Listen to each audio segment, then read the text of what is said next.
Control valve actuators control fluid in a pipe by varying the orifice size through which the fluid flows. Control valves contain two major components, the valve body and the valve actuator.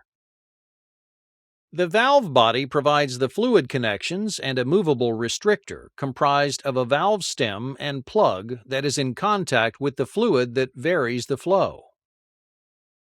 The valve actuator is the component that physically moves the restrictor to vary the fluid flow.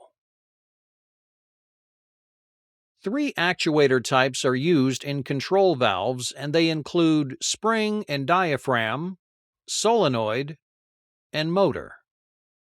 As the name suggests, the spring and diaphragm actuator uses a spring and a diaphragm to move the valve stem and plug. A 15 psi pneumatic signal enters the housing at the top of the actuator. As pressure is exerted on the diaphragm, a downward force is applied against the spring, which moves the restrictor.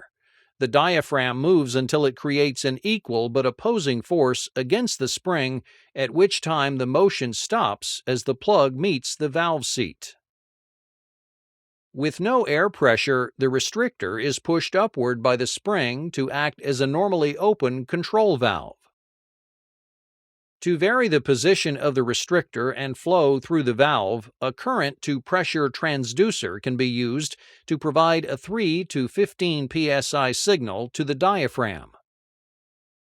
At 3 psi, the valve is maintained open, and at 15 psi, the valve is maintained closed. Pressures between the 3 to 15 psi range proportionally change the flow of the valve. For example, a pressure of 9 psi applied to the diaphragm moves the spring and valve stem to 50% of operating range.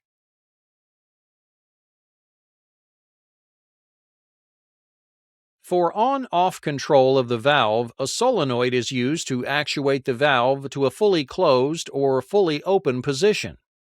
Applying current to the coil generates a magnetic field that moves the plunger downward against the return spring.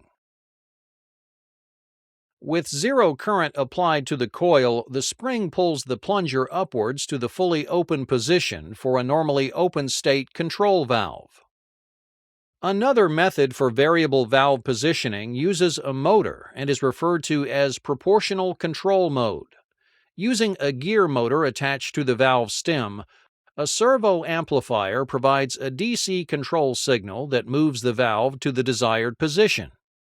Feedback is achieved with a wiper arm attached to the valve stem that sends a signal back to the servo amplifier where the position is monitored. The servo amplifier drives the motor until the control signal is equal to the feedback signal.